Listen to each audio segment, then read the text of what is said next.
Hello, you're listening to Hear This Idea, a podcast showcasing new thinking at the University of Cambridge and beyond.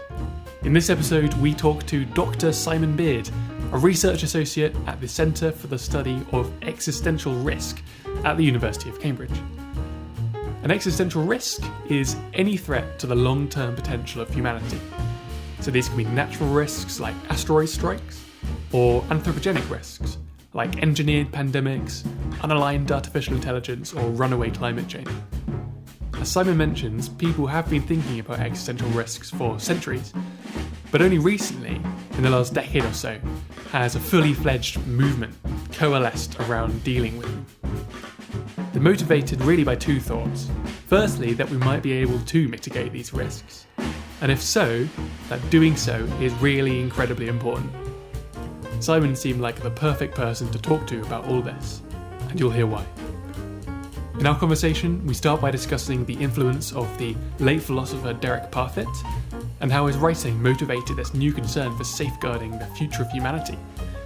We then ask what working at an existential risk research org like CSIR actually looks like, how to interpret probability estimates about major one-off events like global catastrophes, and whether climate change amounts to an existential risk, either directly or indirectly. Lastly, we talk about Simon's experience running as a political candidate, how incentives in academia may be broken, and what COVID has taught us about the fragility of global systems. Without further ado, here's Simon Beard. I'm Simon Beard, and I'm Academic Programme Manager at the Centre for the Study of Existential Risk. So the Centre's job is to look at all the biggest scale risks facing humanity, with a particular focus on those with the potential to cause the worst possible outcomes. When we use the term existential risk, this is derived from the idea of human extinction. That's where our existential is not about French cafes and absinthe and so on. It's literally humanity going out of existence. But we actually use the term slightly more broadly than that, in that it can refer to any number of very bad scenarios which are on the same scale as human extinction. So, for instance, there are possible futures where maybe humans survive in a biological sense, but the population is much smaller and we're all reduced to basically surviving. We don't live such good lives. We don't have culture and healthcare and education lots of these kind of things. And we don't, more importantly, we don't have any potential to improve in the future. And although in some ways that might look like a much better situation than human extinction, actually the difference is kind of marginal compared to the difference between that and a possible future where we do keep all of our potential and all of the good things, and maybe we can go on and colonize outer space or achieve some kind of transhumanist existence where we eliminate all suffering and just have so much more perception and knowledge and experience than anyone can ever imagine at the moment. Or even if we don't do either of those things, maybe we can still carry on improving in the domains that we're already quite good at, domains like healthcare and education, and we just become better and better at doing what we're already doing. But to lose all of that potential would be really awful. The other kind of really bad outcome that we're concerned about is obviously situations where maybe you still have lots of people and they still live potentially very long lives, but their lives become unbearable. They're full of suffering, or they become dominated by some global dictator, or for whatever reason, they no longer live good, worthwhile lives. So all three of these things we view as being equally bad, and we're really concerned about the different ways in which these things might come to pass and what we can do now to prevent those.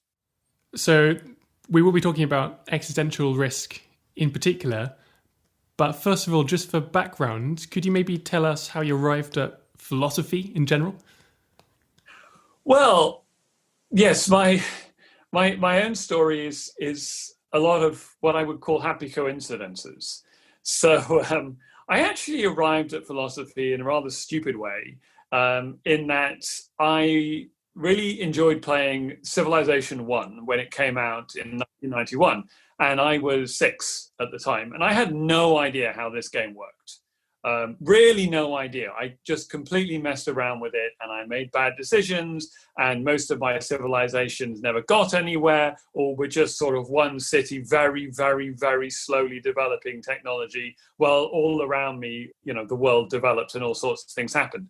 But one of the things that I noticed quite early on was that if you were the first person to research philosophy, you got another tech for free.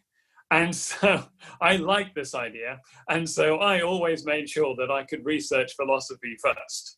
And having had that seminal experience, I decided that philosophy, whatever this thing was in my 6, 7-year-old self, not really understanding any of these things, that was what I wanted to do. And so I really put my mind to what did I need in order to study philosophy and learn about it. And so I then heard that at Oxford you could do this degree in philosophy, politics, and economics. And that sounded to me like the degree that you'd need to study if you wanted to be good at civilization, or to do these sort of grand things that civilization talks about and plays with. So that was definitely what I wanted to do. And having kind of made that choice at, that was now like 11, 12 at this point, got pretty single-minded about going to Oxford and studying PPE, and then got to Oxford and studied PPE and very much enjoyed it. But obviously, I was no longer really thinking about life in terms of a video game. So I then had to decide what I wanted to do with this. And I thought I still do really like philosophy. I still do think it's very, it's a very enjoyable thing to study, and I seem to be reasonably good at it. But I would really, really like to find a way that my study of philosophy can be useful and worthwhile, because it seemed to me that a huge amount of what philosophers talked about wasn't useful or worthwhile. So when I left, I went and I worked around various think tanks and Westminster policy places, NGOs. I was the only person I've ever heard of who was a freelance researcher in the House of Lords. I got a House of Lords security pass and just hung around meeting rooms, seeing if any peers needed some help writing a speech or something, and tried to make ends meet, getting very small commissions to do very small research tasks. But that was a lot of fun, because the peers who I were working on all sorts of different policy issues. And so I was spending my life working in quite a lot of detail, writing a speech or reviewing a bill on one small thing. I did feed-in tariffs. I did reform of the coroner's system for treasure in the United Kingdom. I did sexual and reproductive health rights. I did a project on sustainable security. I spent a long time with a peer, Lloyd Halton, who works for peace in Palestine, Israel, and the Lebanon. So I was doing briefings for him on that. And just basically, wandering around all sorts of things, researching all sorts of diverse topics, and finding out how to make a difference in the policy world. And I was really enjoying that too. But I saw that none of these people actually wanted a philosopher. And I felt actually I had really enjoyed and found really useful my undergraduate studies. So I went back to the LSE, and they did a course on philosophy and public policy. And I kind of hoped that that would be, if any course could help me to find a practical use of my philosophical skills, that would be it. And it kind of didn't. It was quite a fun course. Lots of people there who all had the same kind of idea that I did, but no real answers as to how to go about it. But at that time, my political work had kind of dried up, largely because of all the changes with the 2010 election and changes in the way that the House of Lords expenses were paid, which means everyone had slightly less money to pay me with. Basically, I wasn't making any money doing that, but I was managing to make a good living as a private tutor. And this made me think, well, at least I quite like this teaching.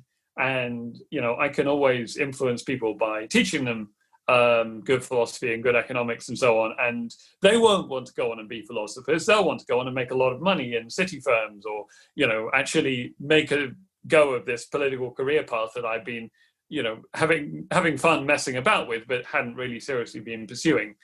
So that was then my idea, that I'd at least just go and teach these people. So I had to do a PhD for that. So I did my PhD. And in my first year of my PhD, while I was still trying to really settle on what I wanted to study, I read through Derek Parfit's Reasons and Persons from cover to cover. And I loved that book. It's my favorite book ever. I just think it is amazing for the breadth of its vision and just how many really powerful arguments you get, one after another. And it's kind of exhausting to go through all of them. But after I read it, I knew that whatever I did in my PhD, I had to do something from Reasons and Persons. And the bit that I liked best was Reasons and Persons Book 4, which is about the ethics of future generations. So that's what I did my PhD on.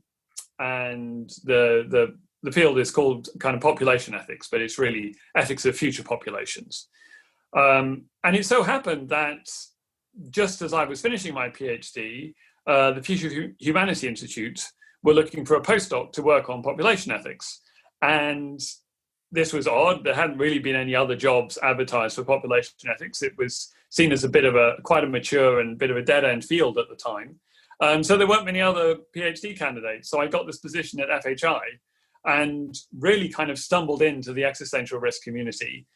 And here were the people who had actually achieved what I wanted to do. When I was at the LSE looking for practical philosophers, I found lots of people who wanted to do this work, but no one had the slightest idea how to do it. Whereas when I got to FHI, I found the people who not only wanted to do what I'd been looking for all along, but were actually making it work. And like, okay, I've really got to make this work. So I had a one-year postdoc. And actually, the very first thing I did in my postdoc was I'd seen that there was an advert for a job at this new centre in Cambridge, which was a longer job. And I thought, I definitely want to stay in existential risk. So I'm just going to apply for this other job because then it will give me more research time, more time to actually familiarise myself with this field. So pretty much the first thing I did at Oxford was to apply to Cambridge. And got the job and came to Cambridge and have been in love with the field and with Caesar ever since. And to think that it all started out with a game mechanic in Sid Meier's Civilization. Exactly. That's such a great anecdote. I'm so glad you mentioned Parfit because I wanted to talk about Parfit and maybe arrive at existential risk via that book, Reasons and Persons, which is also one of my favourite books ever. I think it's completely amazing. But there were plenty of moral philosophers at the time Parfit was writing, coming up with thought experiments somewhat like Parfit's. What was different about what Parfit was doing that made him so exciting and so ultimately influential? So I think the thing I most liked about Parfit, and I think this is such a byproduct of his happy accident of ending up at All Souls.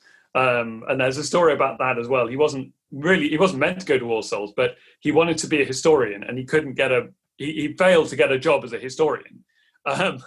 So he went and learned philosophy in 18 months and got this position at All Souls studying philosophy instead, because that was what was available for him.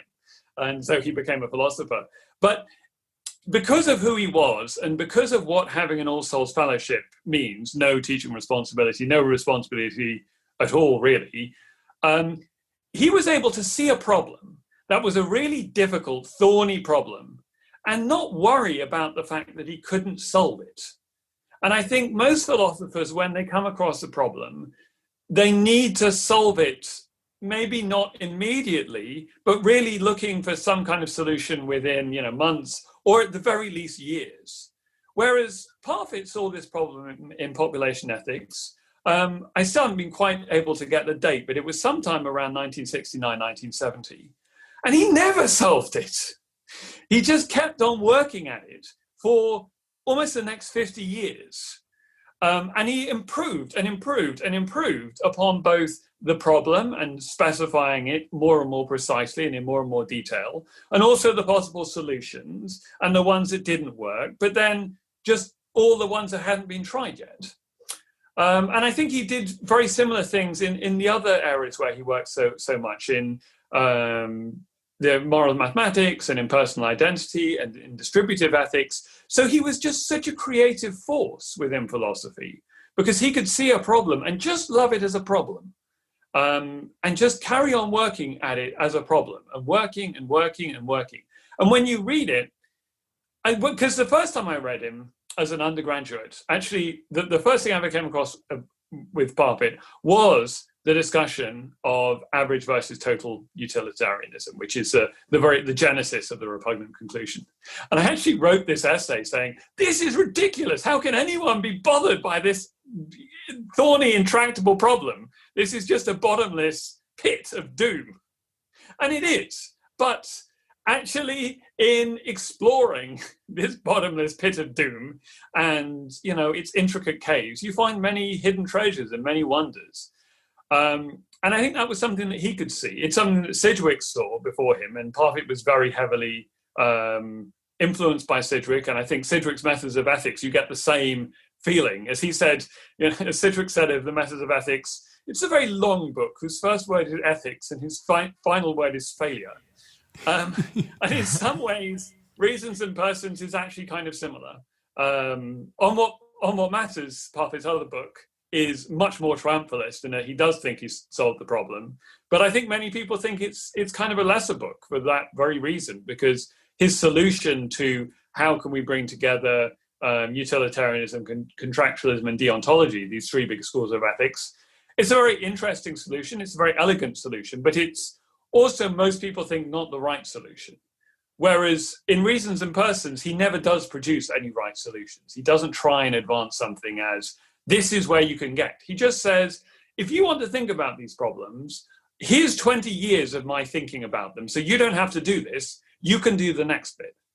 And to any young philosopher, I think that is such a wonderful thing to come across. Again, going back to Sidgwick, someone gave this epitaph about Sidgwick, that he scouted the landscape and found a disastrous place, dug in his spade and vigorously turned over clumps of soil until he came across something sparkling and golden, then walked away, leaving as his legacy just this one sign saying, dig here. And that's what Sidgwick did, and that's what Parfit did. And if you come across something like that, someone saying, this is a really interesting problem to work on, you've just got to follow that. So very briefly, for listeners who might not have heard of like the repugnant conclusion or this huge problem, right, in population ethics, can you very briefly explain the rough intuition about it and exactly why it is so interesting? Yeah, I mean, the very rough intuition is just, it seems like future lives are valuable if those lives are worth living. And we could have a huge number of future lives, and each one of those lives would make the world a little bit better, the universe a little bit better for its existence. Each of these people would be glad. But if we look at possible futures and we consider one possible future in which there are many people who all live amazing lives, who are all not just glad to exist, but really happy and really fulfilled, and who have all the good things, what Parfit referred to as the best things in life, and they enjoy all of these things, it seems to us that another population where everyone was barely glad to be alive would be better, even though there could be so many more of these people in an infinite future universe. No matter how big that other population, that other future population was, it doesn't seem to us like it would be better than the population in which lots of humans exist and they all live these lovely lives, but not so, lots, but not so many future people exist and they all live these really lovely lives. And that's a pretty obvious intuition. I think a lot of people have that intuition. It just turns out that when you try and account for that, all of the various ways that you might account for that, all of the various ways you might work that into your future ethics, including any one that you're thinking about right now, dear listener, they're all terrible. They all have really bad implications about saying that inequality is good, or that suffering can be good, or just like lots and lots of things which we definitely don't want to agree with. So the difficulty is just, how do you come up with a theory of moral philosophy that incorporates this one intuition that we have, that says, let's go for a future in which people live really great, fun, fantastic lives, and not, even if there might possibly be some, and it's really important to stress that this isn't like there's no practical choice anyone's having to face. This is a theoretical thought experiment. But even if there were some other population in which so many more people could live, but their lives were much worse, that just wouldn't be a better possible future for humanity. So I guess to frame it in this kind of total utility, average utility framework that you mentioned before, it's this kind of thing of what is better, having just a few people living a lot of very good lives, or having a lot of people living lives that are barely worth living, and actually finding a coherent reasoning as to why you would choose one over the other also means you need to accept a lot of repugnant other things, and hence the repugnant conclusion. Exactly. So total utilitarianism would say go for the larger population so long as it's larger. Average utilitarianism says go for the smaller population in which everyone's utility is higher. The average utility per person in that future is a lot higher. The problem with that is that if you imagine you're going to have this one group of people, large number of people who all live very happy lives, but we might add to that one of two other groups of people, one of which has a very large number of people, all of whom live lives that are worth living, and the other one, a smaller group, but still substantial, in which everyone lives a really bad life, a life that they hate, a life full of suffering. It's quite plausible that the smaller population where everyone lives a terrible life would actually lower the average utility of the group by less than the large population in which everyone's life is worth living. And that seems, so this is this idea that the suffering is not bad in this situation, or at least it's less bad than just having lots of people who live lives a bit meh, but they're fine, they're worth living. And that cannot be right. So there's, I mean, if you want to know more, read Reasons and Persons. But don't unless you're willing to potentially have your life taken over by this. Let's just lower ourselves a little bit deeper into this pit of doom before we move on. There is a, I guess, related but distinct question or problem when you start thinking about future people, which is this so-called non-identity problem. Do you want to just explain what that means? Well, I have a problem with the non-identity problem, which is Parfit proposed this solution very shortly before his death. He literally sent in the paper with the solution and then died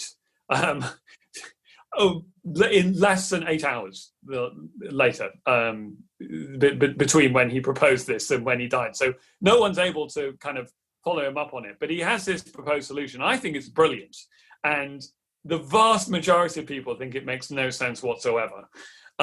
So I'll try and sketch the problem and where Parfit thought the solution might be. But if it leaves the listeners scratching their heads, I can only apologize profusely.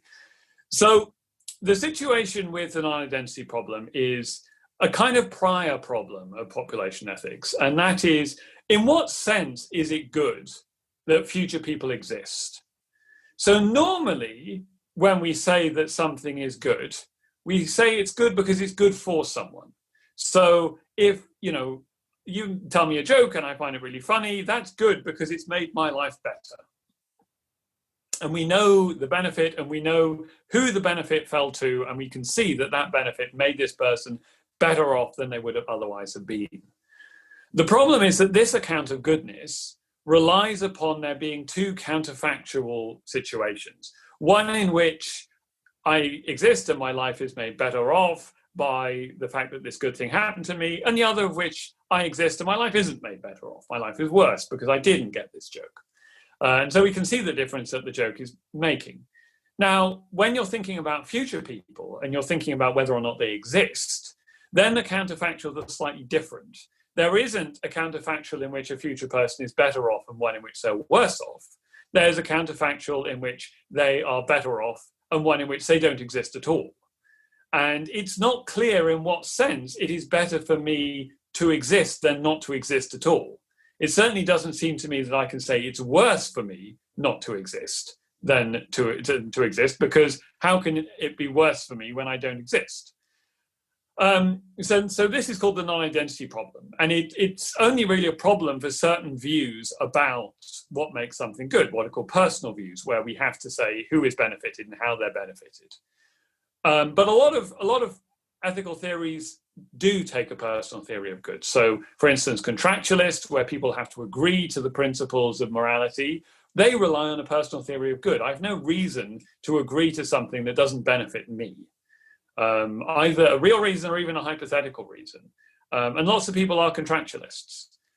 Some people are just what are called person-affecting consequentialists. They're consequentialists, they just care about the consequences of our actions, but they think that something is only good if it's good in this person-affecting sense, that it makes people better off than they would otherwise have been.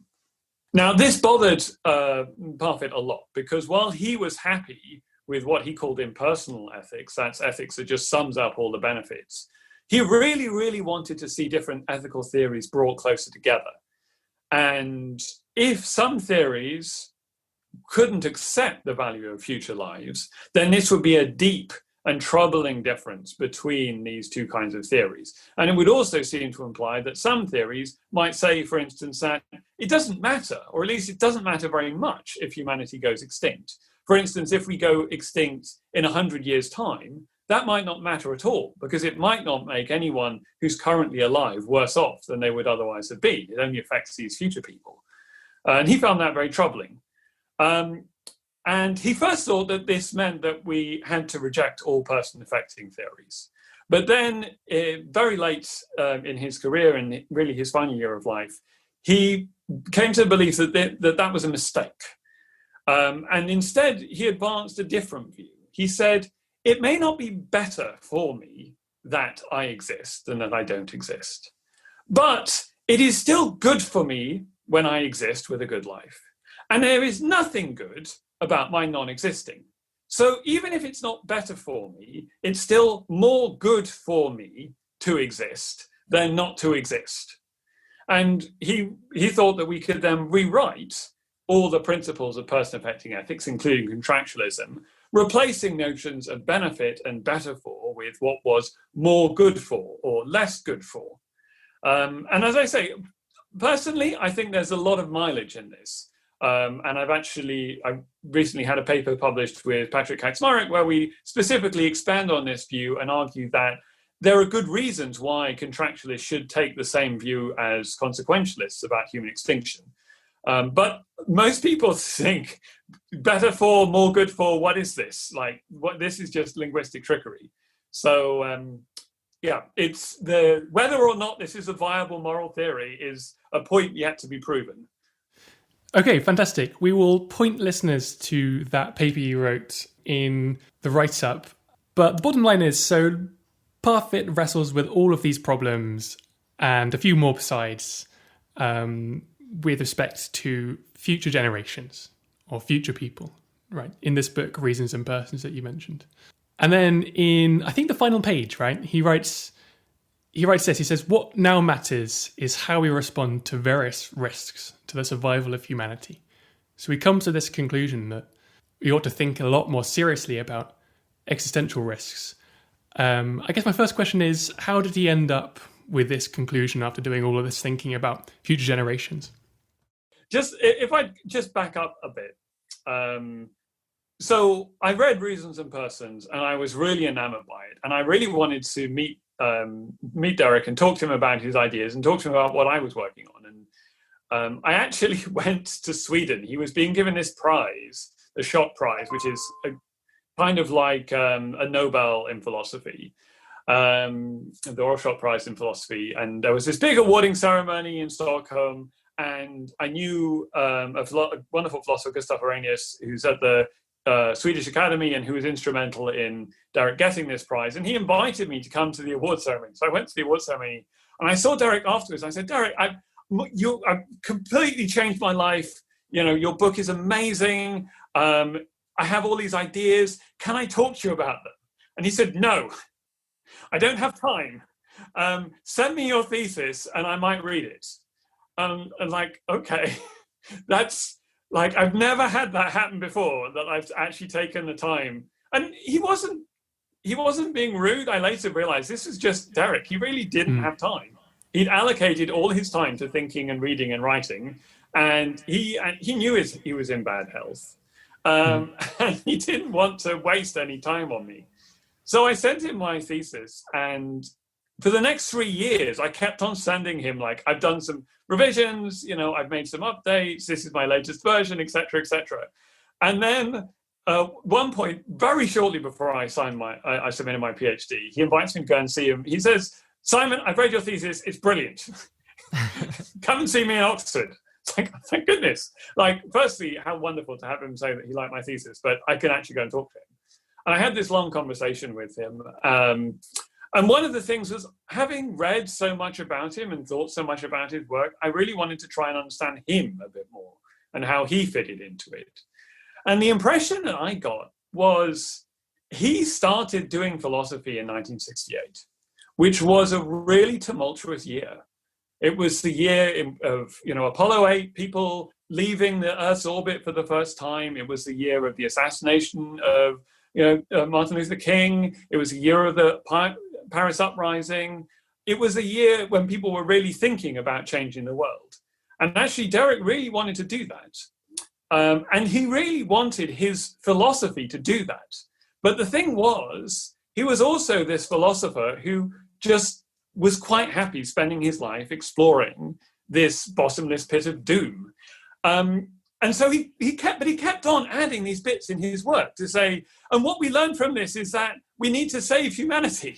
Mm-hmm. And he really had that conviction, and that really mattered to him. And I think he really believed that one of the reasons that people are reckless about the future is that they don't think that there are objective moral facts which say you have to care about future generations. They think that moral subjectivity is correct and you can more or less do what you like.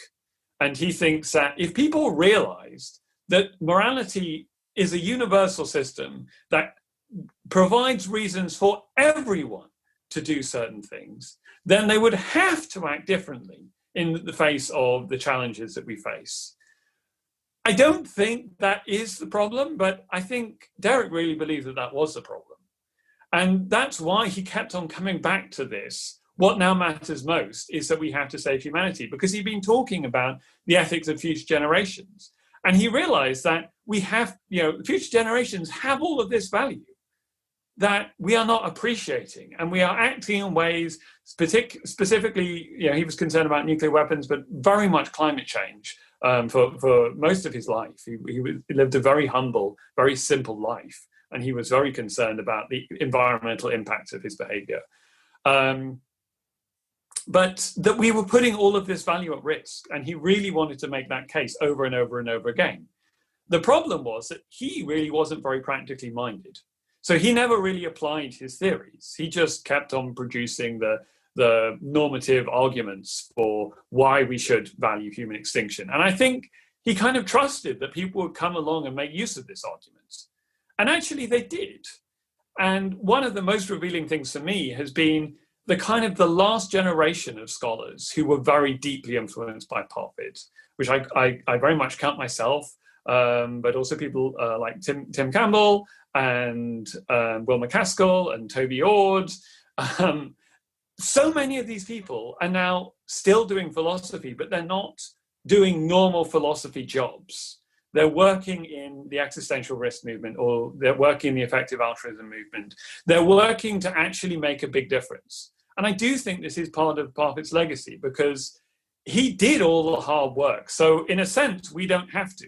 We can take his theories and his pronouncements and really start working on the communication and the application.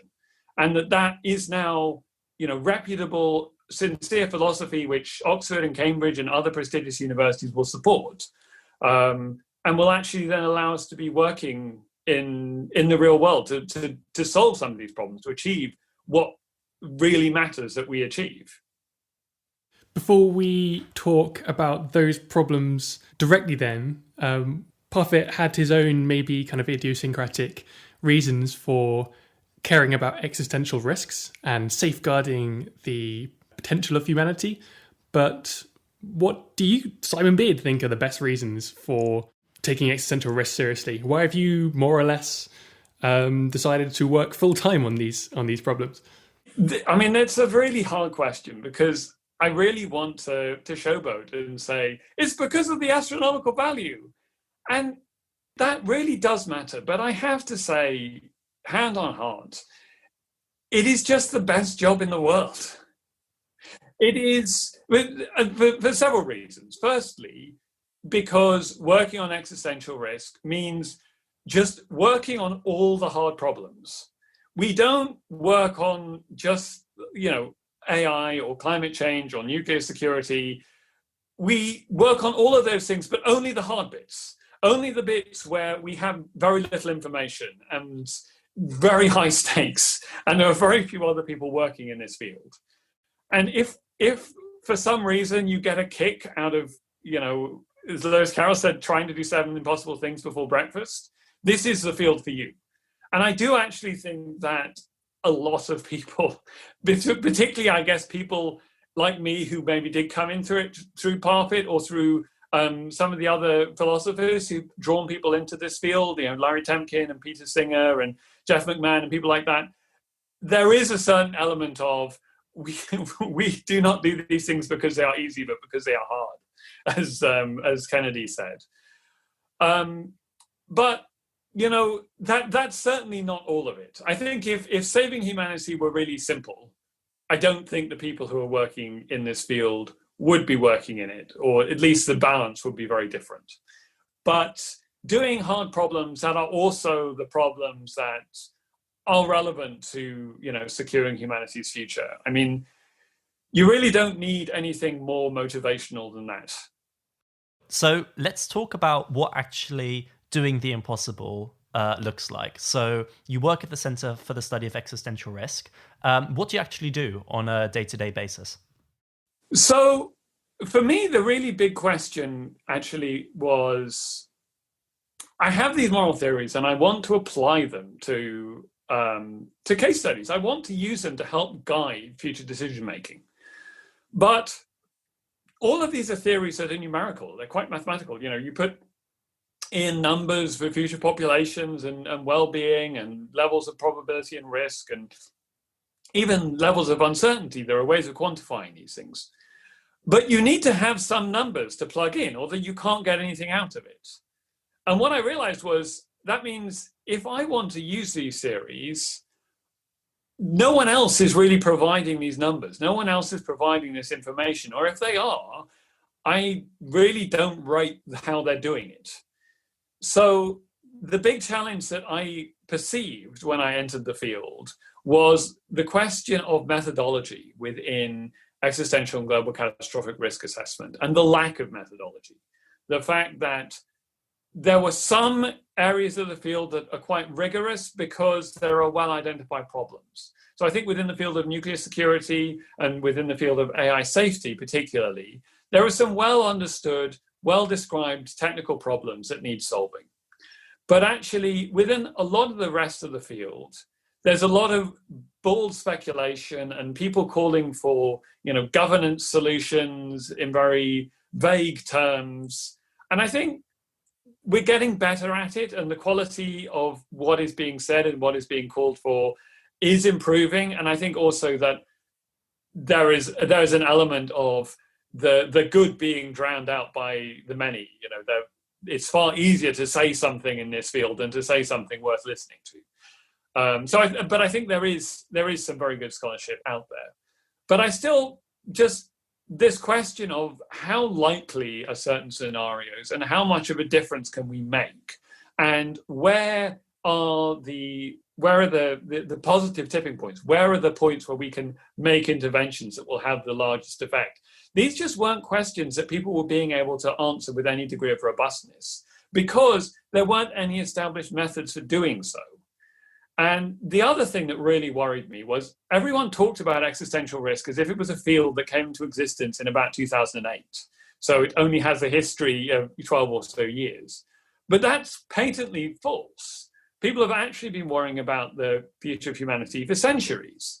People were worried about nuclear annihilation since the Second World War. The first person to worry about humans being made extinct due to technological progress was Samuel Butler in 1868. The first people to actually talk about human extinction were Mary Shelley and Lord Byron, who wrote various stories about it and thought about ways that it could be averted right at the beginning of the 19th century. And all of people would come and talk about this, and they'd write something, and actually often a lot of people would listen. A lot of these were very high profile works, well read in their own time, but then they would just fall by the wayside. And the next person who came and perceived some looming global catastrophe would reinvent the wheel.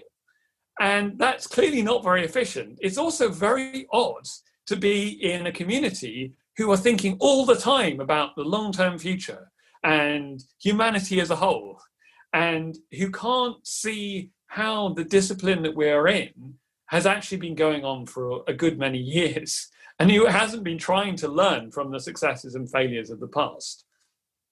So I really said, well, someone's got to do this. I'm not entirely sure that having a PhD in moral philosophy makes me well qualified, but no one else is doing this, so I might as well go and start doing this work. And so a lot of my time has actually been spent just really going through with quite a fine-toothed comb all the literature. So I've had this big survey article out where we looked at every time anyone has put a numerical estimate on a possible future global catastrophe, and just all the methods that they used and how they applied them and whether they were using them well or badly. And then what people can learn. And it was a really great big literature review. But what we discovered was that there is a huge underutilization of available methods, that there'd be very useful, productive methods like fault tree analysis, where you say, what's a possible future catastrophe, and what are all the things that might cause that to happen, and what are the things that might cause that to happen, and what are the things that might cause that to happen, and you work backwards from the catastrophe to look at the conditions that could precipitate it, and then try and assess the risk from that. This is a really strong, powerful method. It's used by engineers a lot, and there are a lot of studies of this within nuclear security. Almost none out of it. No one had been trying to do fault tree analysis, for instance, for catastrophic climate change, all the things that might go wrong, or all the things that might go wrong with a global pandemic. That seemed a bit of a problem. But the other thing that we really quickly realized was even when methods were being applied, they were often being applied by people who hadn't really studied them, hadn't really paid attention to what they were meant to be doing, and were just kind of, let's write this paper and put it out there. So we're now really, trying to learn from that and be a lot more rigorous in applying these methods, applying them more broadly. So, for instance, we've been doing some research looking at this question of what are the things that might precipitate a climate catastrophe. And you've got the two that people talk about most, one of which being kind of really extreme climate change and climatic tipping points that could see the Earth's temperature rise 10, 15, maybe even 20 degrees centigrade. The other one being really alarmist predictions that, we'll all be wiped out because the sea level will rise and it will inundate nuclear reactors and they will explode because that's what happens. And, neither of these really seemed to us like actually these were realistic disaster scenarios. So we were thinking about, well, what are realistic catastrophes? And actually we see a much bigger threat in just the level of global complexity within things like the food supply system and how that relates to global security and loss of biodiversity and all the various ways in which one thing can set off another, and you can get cascading catastrophes all around these different systems. So that's been one big thing we've been doing. There's actually a couple more survey articles in the works, which I hope to get up this autumn, but it's been a long process. One of which is just this history, just telling the story of existential risk and all the people who worked on it, and how many times people kept on replicating each other's work, but also the story of the last 12, 15 years when this community, they self-identify themselves as working on existential risk, actually how our thinking has changed and evolved, and really just trying to show people where they sit in this intellectual landscape and hopefully broaden their horizon to think, well, I am working in one context and one set of values and one set of principles, but there are others as well. And then a third big survey article we've been working on is actually going back to this question of morality and a common assumption that you have to be a consequentialist to really care about human extinction. And as I say, we've done some direct philosophical research making the case that contractualists and virtue theorists and other kinds of ethical theory care about global extinction. But we've also gone back and looked for precedents. And, for instance, it's really interesting that Immanuel Kant was actually one of the very first philosophers to consider human extinction and talk about it in a rational way, as well as being this big towering figure in the history of moral philosophy, and someone whose theory is often interpreted as implying that we don't need to think about human extinction, but that certainly wasn't his view. So again, just trying to show people that there are a lot of different ways in which we can think about this, and we don't have to require everyone to accept a certain set of ethical principles to make the case to them that we need to be doing more to tackle human extinction. So one thing that I found very interesting when you mentioned, I guess, about the difficulties of defining, numbers that can go into the models, or like these probability of these events occurring, right? Is that and this feels very obvious once I state it out loud, but like you can only observe these events once, right? Which means that they're inherently kind of unknowable, right? There's no past data set of nuclear wars, because if there had been a nuclear war in the past, we probably wouldn't be around to predict when the next one's going to be. And that means that you need to have these more, I guess, complex models and also these expert holistic judgments going into these estimates and these predictions. Yeah, there's this famous quote from Carl Sagan. He says, hypotheses about the threats from nuclear war are not amenable to empirical verification, or at least not more than once. And that definitely goes across all of the different theories that we're working with. I mean, there are lots of different ways that you can get around that problem. So this idea that in order to assess probabilities and risks, you need to look at data sets that have those occurring. That's, I think many people would now say, quite an old-fashioned view about what probabilities mean.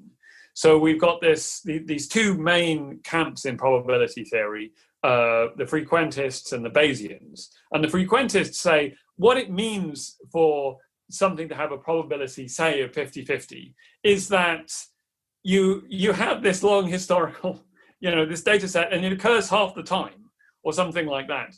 The thing about that is frequentists only can really use probabilities to talk about the past.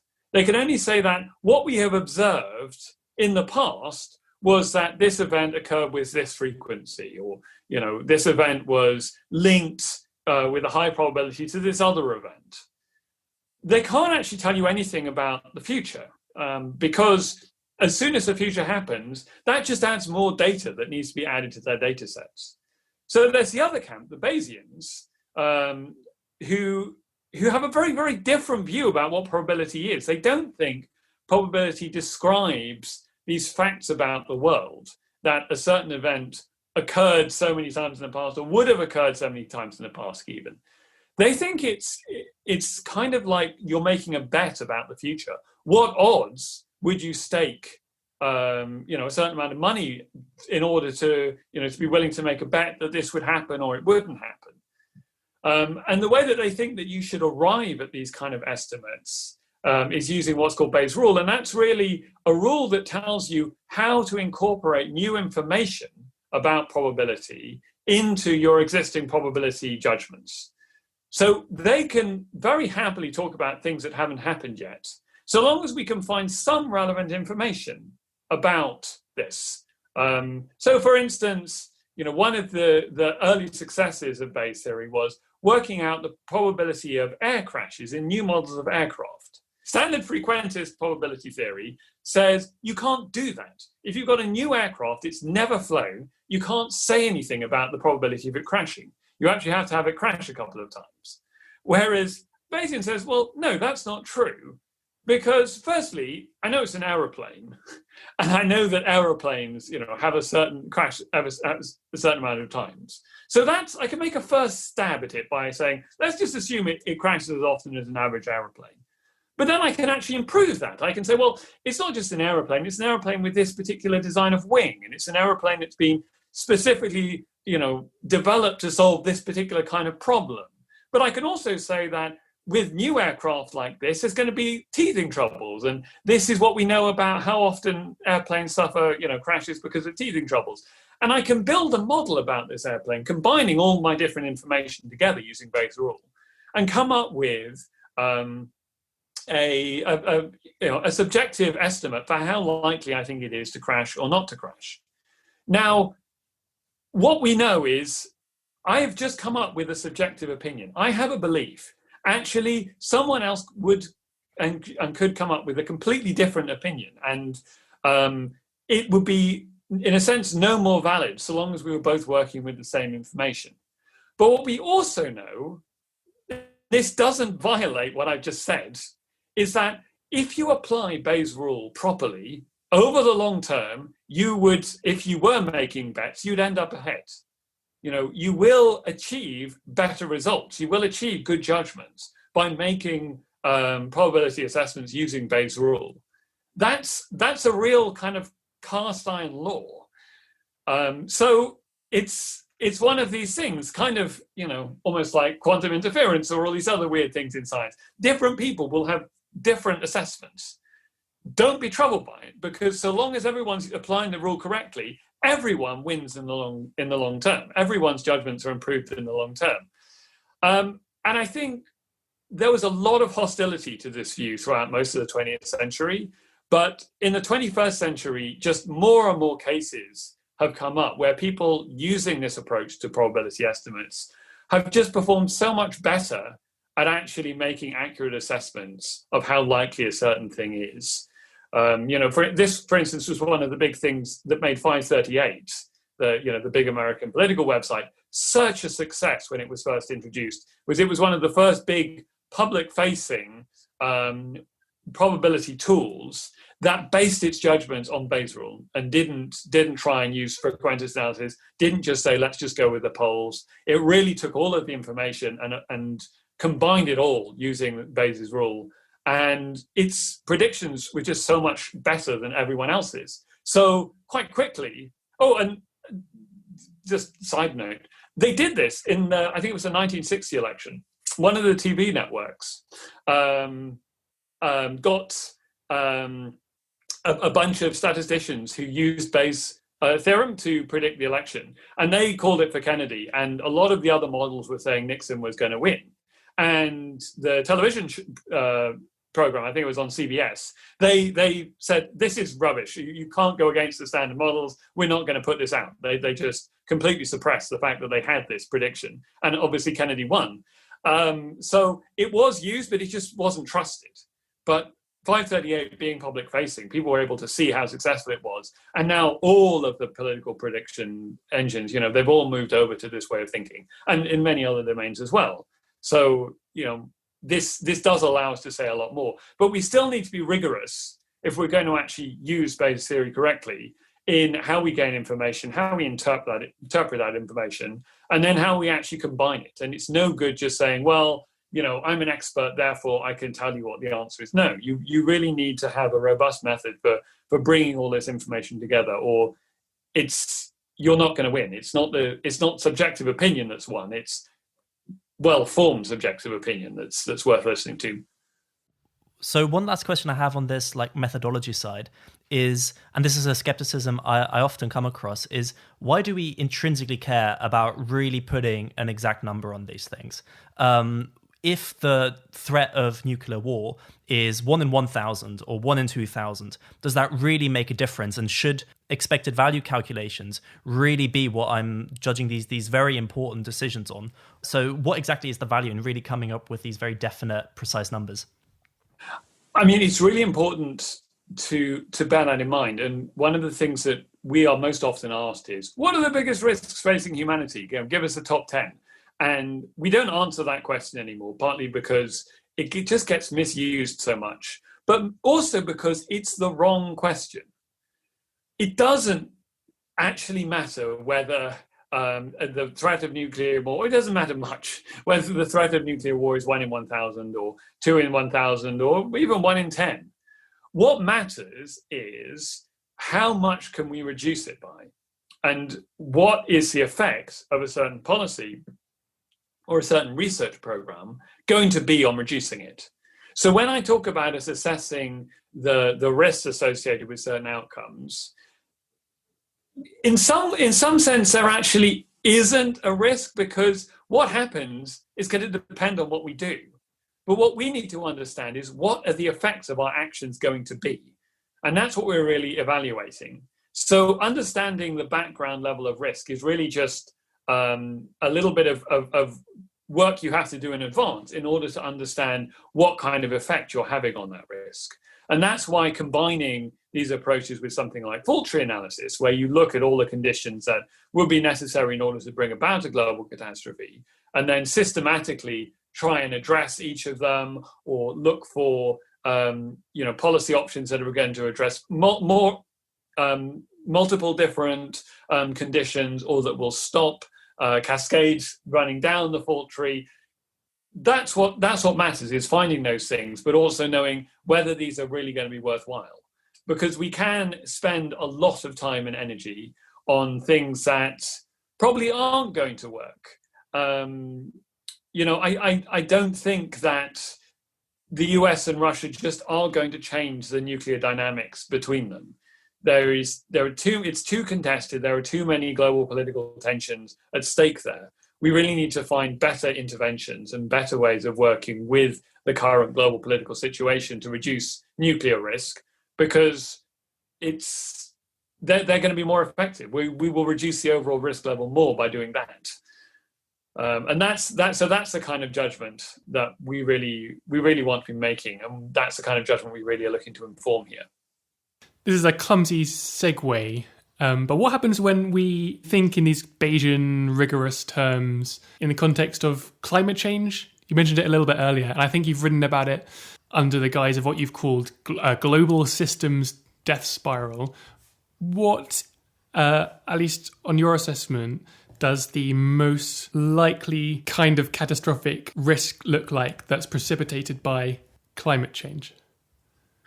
Yeah, so the global systems death spiral, it's clickbait, but it describes something which is much more substantial. And as I was saying, that's really, you very often see people writing about the risk of climate change, and they will say, I'm going to limit myself. I'm going to be concerned with the direct impacts of climate change, with the impacts of rising global temperatures, sea level rise, and so on. And actually, the point that we're making with that paper is, we think if you look at what could go wrong with climate change, the most likely situation is some kind of general systemic collapse of the global order, of complex societies, organized states, global trade, all of these things. And the thing that's going to trigger that isn't one cataclysmic event. This kind of day after tomorrow scenario, that obviously isn't going to happen, but sea levels rising and all of the world's cities being flooded, actually probably, we could respond a lot to rising water, and some cities will be protected and others will migrate, and it will likely be quite a slow process. But there's a lot of complexity going on. There are lots of ways in which one system interacts with another. And we know that there are quite broad safe operating standards. We know, for instance, that the global food system was not disrupted by COVID-19 pandemic. Some people thought it would be, but there has been no overall disruption to it. So these are robust systems, but they are also highly interconnected. And that does strongly imply that if one of these systems gets pushed too far out of equilibrium, that would have cascading impacts on the other systems. And we focus, just as a kind of proof of concept of this idea, really, on interactions between loss of biosphere integrity, that's things like biodiversity loss, soil erosion, and so on, the global food system, and the global political system, and international security in particular, because there are very well researched connections between these three systems, and we don't just need to speculate about one story, one way in which these might go wrong. We can understand the connections between them. So that's kind of our expected scenario of where the bulk of the probability of climate change causing a global catastrophe lies. That's our hypothesis. I wish that we were further down the road than just having a hypothesis, I have to say, but this is very much an uphill battle, and this is our first step. So we've got that, we've got the research and the scholarship that we can point to that really sets out the interconnections between these systems, the current stress level that each of them is facing, and how that can be expected to rise. We've also got a kind of policy scan of different ways of responding, both to climate-induced collapse of any one of these systems, or how to isolate such a collapse so it didn't cascade around the various systems. And that then gives us a framework in which we can, in future, apply Bayes' rule and apply this solid statistical reasoning to work out which of these is likely to be the biggest, most significant policy options for reducing that. We suspect that will be mitigation through more aggressive reduction in greenhouse gases and or negative emissions technologies. But that, again, is just a hypothesis. We are looking at a range of different policy options. And once we've identified those, then we can go back and compare what we find to what is being offered by kind of both what we see as quite an alarmist worldview that says that we need to stay clear of even 2-3 degrees of warming. There is some reason to think that, but there would also obviously be huge shocks to the international system of imposing that kind of economic damage on everyone. Or the other side of the scale, where people think that it would be safe to go up to higher levels of greenhouse gas concentration, and we can really make a comparison of which kind of policy framework that's being suggested by these groups seems to offer the best rewards to costs. So unfortunately, it's still a work in progress, but having worked on this, having done all these big surveys, I'm at least confident that I'm now going in the right direction, and that the teams that I'm working with are now really putting our efforts into something that will produce good work that can hopefully survive us, rather than just being, oh, Cambridge scholars say this, that's very significant. Next week, something new.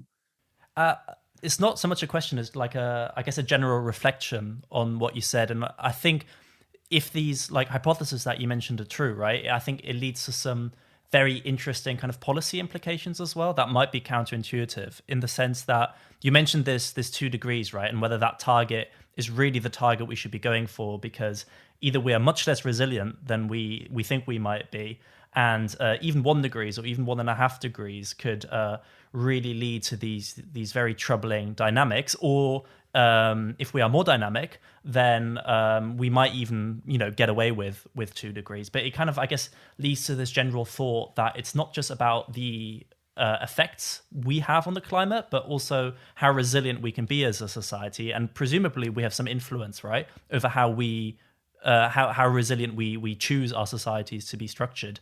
Yeah, I think that's just a very interesting thought that has really been provoked here. And even more so, this is the sort of loop that I really want to someday manage to get my head around, and I've never spoken to anyone who can get their head around it. We do have a choice over how resilient we are, and how much effort we put into mitigating climate change will have an impact on how resilient we are to that change. And I think a lot of people who really want to advocate for very aggressive climate mitigation, which is something that I also support, but they want to have a view that this will just be a better society. We will actually be more resilient, we will flourish more, we will have a better quality of life, all of these other things, if we all cut our carbon emissions more drastically. I don't think that's true. I think what is true is that at present we are wasting huge amounts of, our greenhouse gas budget, let's call it, on things that are not making us more resilient. But I think that we really do rely a lot on fossil fuels. We can't get around that. And there's a question in terms of how much do we want to go for sort of cutting the fat and trying to build a more resilient way of using fossil fuels, or just cutting out the fossil fuels and being kind of indiscriminate about what gets affected. And obviously you'd like to see both of those things, but those can actually point in quite different directions, because we don't even yet have a good idea of what we're trying to be resilient to. So there are so many moving parts to this puzzle. And I guess rather like population ethics, for any one scholar, this is a bottomless pit of doom. One of the things that I think scares me more than anything else was I saw there was this article someone wrote about me and the work I was doing. And the headline was like, "This guy is working on the global systems death spiral." And I thought, clickbait worked. But one of my colleagues said, and I've never actually met this person, but we sort of, we recognize each other as colleagues, and we talk on Facebook.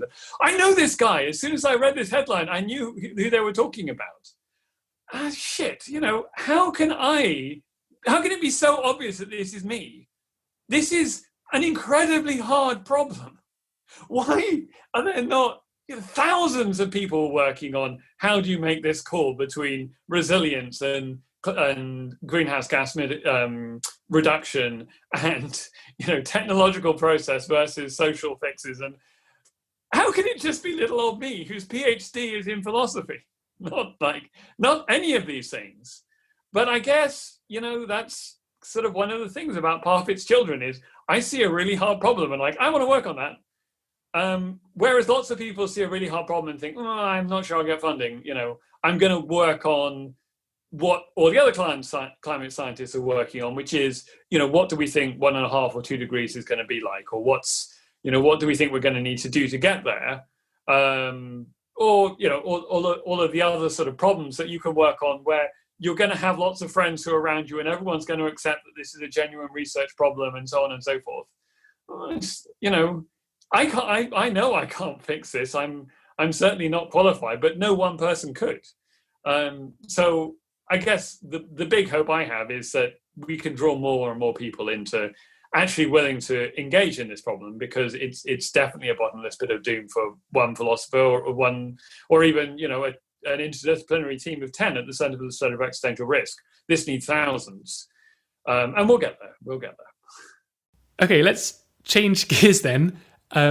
You recently ran as an MP for the Liberal Democrats. I guess my first question is why? Yeah, it's kind of a hobby. I think it's really good to, especially if you're trained as a philosopher and you work in Cambridge or something, you really need to remind yourself what most people are like, because you are spending your time amongst a very unusual group of people. And especially if you want to sort of talk about global challenges in the abstract, or policy measures or so on, you need to have some idea of what you're really up against, because we do not live in a world in which anyone just randomly turns academic research into policy decisions. I think the UK is one of the best in the world in terms of having an established long-standing constitution with an independent civil service and the rule of law, and it's patently obvious that all of these things are under threat. I'm not saying this, I know there's some irony in my saying this right now, when all the civil servants are quitting and the government is pulling out of treaties and so on.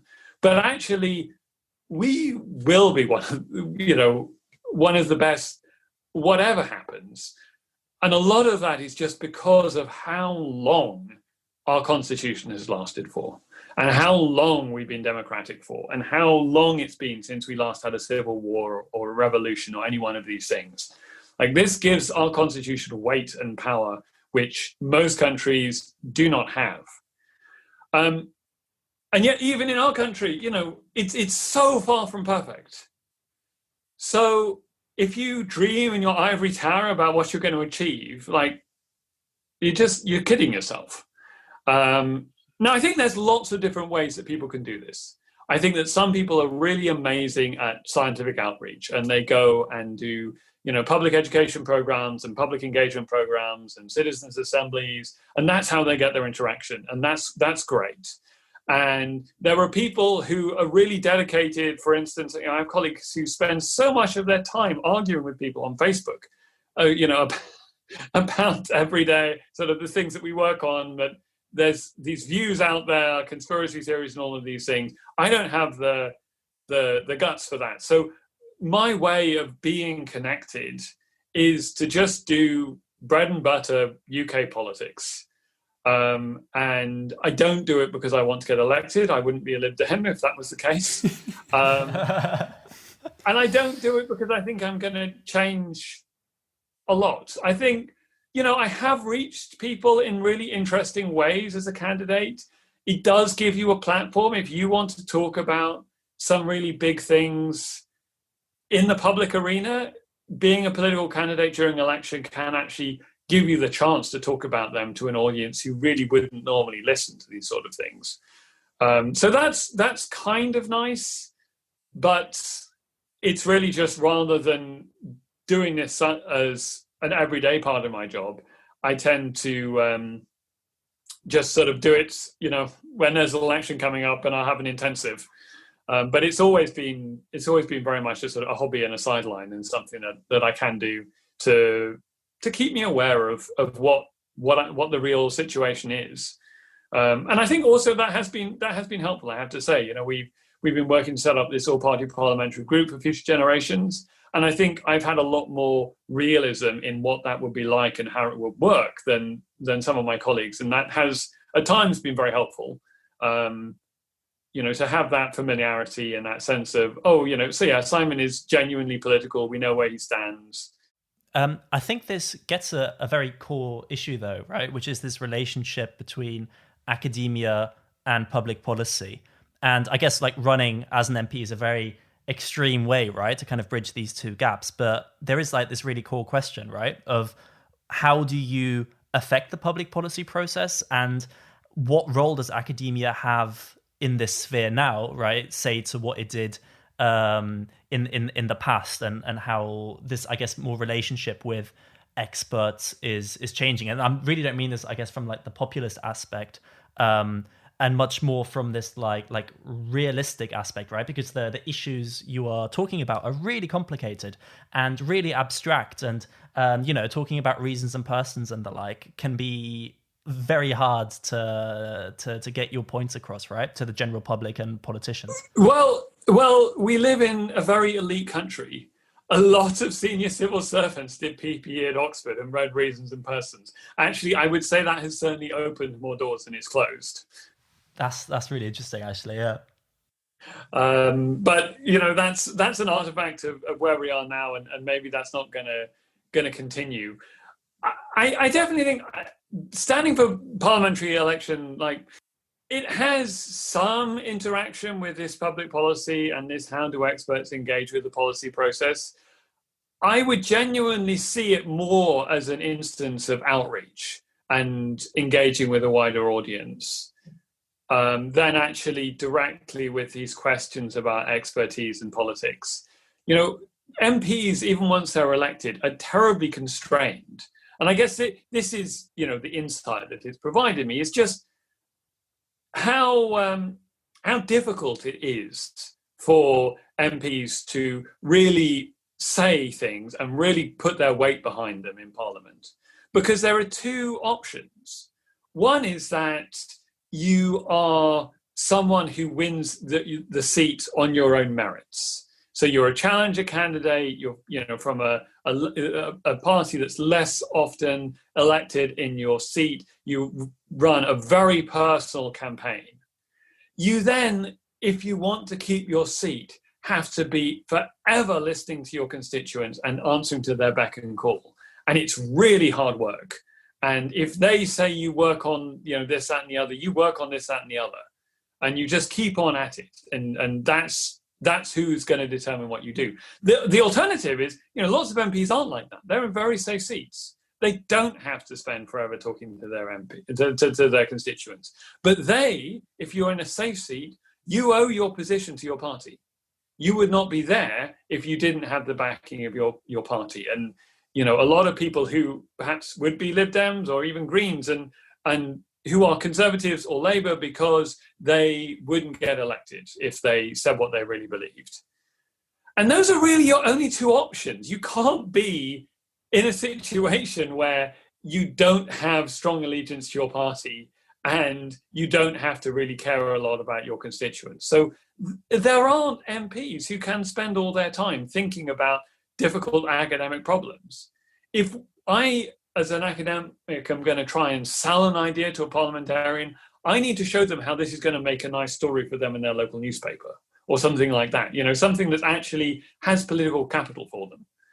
And maybe, I have some ins on that, but it's more just, an acknowledgement of realism that we have to work with real people in the real world. And if you can't communicate your idea so that, I always think of it like so that my 6-year-old would understand it, or so that it could make a news story with a sympathetic journalist, it's going to be very hard for it to get space within the political discourse, because ultimately everyone that's who they're responsible to, and the alternative would be worse.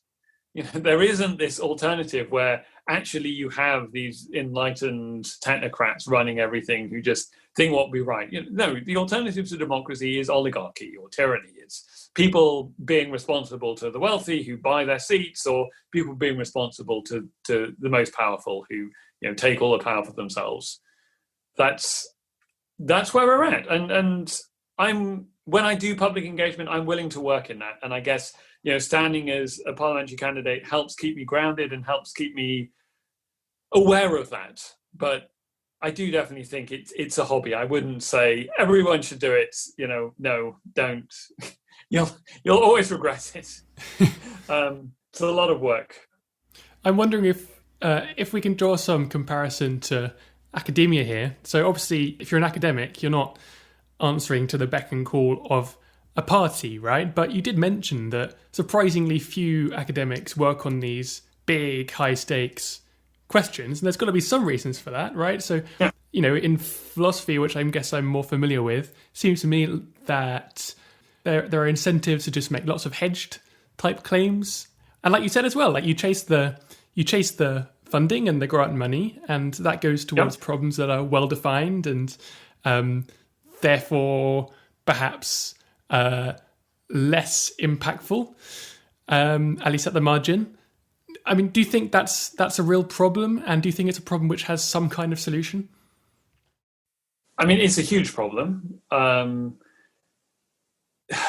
Solution-wise, there are some very interesting options. So one of the researchers at Caesar, Shahabin, he has a proposed solution, which is allocate funding randomly. So you do like an initial check to make sure that a grant is, not too terrible, and then but accept very many more grants than you can fund, and then just fund a random cross section of them. Because if you use any metric to decide between the grants, researchers are going to try and game that metric because they need to. Because if they don't, they'll be outcompeted. So bypass that by introducing randomness, so that then researchers are selecting projects based on what they want to work on, and knowing that that's not going to affect, so long as they are good enough, what they say they want to work on is not going to affect the overall funding decision. I think there's a lot in that. I think it's not viable because I think it can't politically work. I think people aren't going to accept that sort of thing. People really want to believe that they can, make good judgments about what good research is and what isn't. This morning I was, ranking my papers and outputs for the RAF, and it's just so arbitrary, like what the selection criteria are and what level they're at. And I'm doing is I have no idea what the reviewer is going to think about this. Is this of national importance or international importance? Well, I know that the people who are interested in this are all Swedes and Americans, and all people all over the world are interested in this. But I also know that the number of people who work on this is tiny. So if a reviewer who's never heard of this particular problem gets this, they're going to say, what is this? This isn't important to anyone. Like zero. Whereas if someone who happens to fall in the right field gets it, they'll say, oh yeah, I know that people all around the world are very interested in his research and his work is good, so it gets 4. It's not great, but I do think it's what we have. The other solution, the thing I've seen and been really inspired by, is there are some academics who have managed to step outside of the system and just change it. And, I was talking earlier about existential risk having this view about itself as starting sometime around 2008. But there's a reason for this. And it's because Nick Bostrom got, a PhD in philosophy from the LSE, I think it was in 2000. And he just set out to establish the field of existential risk. And he established the hell out of it. He was writing papers in journals that no one had ever heard of, but his papers were really, here's what we want to study. This is why it's important. Here's the research agenda. And he got this position at Oxford, and he immediately started looking for setting up an institute, the Future Humanity Institute there, and having conferences and getting edited volumes out. And really through, I think, just this amazing force of will, persuaded others that this could be a viable academic discipline. And then they started funding it.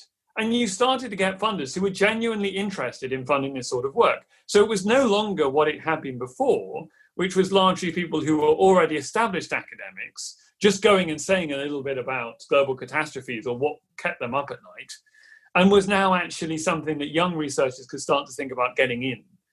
And, Caesar, it's very similar. I mean, Hugh Price, who set us up, he just put so much effort into what he called academic engineering, which is how do you make an academic discipline where there wasn't one before? And that can be done. And now we have people who want to fund this work. And that means that we can pull in more people. And the more success we have and the more funding we have, and et cetera, it all grows. Because all of a sudden it does become something that you can get money for. And that's why, although earlier I was saying, this is a hard problem getting all these people involved, I do believe we will get there. I think it will be hard work. And, I've certainly found it very hard going sometimes. But it's reasonable to expect, given the way the system is set up, that we are growing and we will grow to a point where all of a sudden, rather than working against us, this system starts working for us. And once that happens, we're, home and dry. Once you pass the tipping point, I just hope we get there soon enough. But, we're putting our backs into it. So let's move on to the very last questions then. We have 2 questions we ask everyone. And the first one is, what significant thing have you recently changed your mind about? That's like a real job interview question. Yeah. And what are your greatest weaknesses as well? I mean, the thing I'm definitely changing my mind about on a daily basis is coronavirus, potentially a global catastrophe? So we talked about it in January and we said, no, it's not. It's just not lethal enough, and it's not virulent enough. It's not spreading fast enough, and it's certainly not killing enough of the people who it spreads to. It's a one in sort of 30, 40 year pandemic. You see these pretty often. We had our last one in 67, and then the Hong Kong flu, and then the Asian flu in 1958, and then before that, obviously, there was the Spanish influenza, so-called, although we shouldn't, because it really has nothing to do with Spain, the 1918 influenza, and that was a baddie. That was much, much worse than this. But the only pandemic that we tend to talk about as a global catastrophe was the Black Death, which probably killed about 10% of the world's population. This is realistically going to kill about 0.1% of the global population. Now, the reason that I vacillate coming back to this, and actually, did we call it wrong? Do we need to go back and actually start talking about this as a global catastrophe? Has been seeing 20% of our economy wiped out, and how little people seem willing to react to this. And that worries me, because we are all going to wake up from this. And we haven't seen any kind of economic shock like that. Certainly, the Spanish influenza didn't cause an economic shock like that. Actually, insofar as we have historical GDP data, which there's something called the Madison Project, which puts out GDP per capita estimates for the last sort of several thousand years ago, they reckon that the Black Death didn't have an economic shock like this. The economy shrunk, but so many people died that actually, on average, people got slightly wealthier. Whereas that's not what we're seeing at all. We've seen the population stay the same and this huge drop-off in economic productivity. And I really hope that this is just, Keynes's animal spirits, and we're just going to remain bullish about what's happening in the economy, and we really will bounce back. I worry that we're not. And when people realize that a fifth of the economy got taken out, even if by the end of the year, maybe that's just a tenth of the economy, that's still unprecedented. And it's going to have big knock-on effects. And the one that worries me is hyperinflation, because we're still seeing prices remain low, but house prices are rising for no reason I can tell whatsoever, and we're printing lots and lots of money. This really should start to cause quite significant inflation over the economy as a whole. And if that's happening at the same time as lots of people are losing their jobs and everyone's calling for the government to print more money, could we be in a situation where actually a lot of developed economies are about to see hyperinflation? I don't know. I certainly can't rule it out. It's unprecedented enough. So, I stay awake at night worrying about this, and we haven't seen hyperinflation in the developed economy since the 1920s. We know that its impacts on Germany were very interesting. It didn't necessarily cause the complete economic destruction of the country, but it caused a massive social upheaval, basically a complete change in who had money and who didn't. And as we all know, that had significant impacts down the line. That's the kind of thing that I worry about. And were we too louche about all of this, back in January? I don't know, because then I noticed that no one else is talking about this. No one else seems to be worried about this. So then I go back to it's fine. We're not all. You're just catastrophizing. This is what you do. It's also amazing to me how quickly the question changes, right? Because literally 6 months ago, everybody was talking about how there isn't enough inflation. And, a year or two before, we were talking about even helicopter money, right? Just printing more cash so we at least have some inflation. And now the equation all of a sudden has changed completely.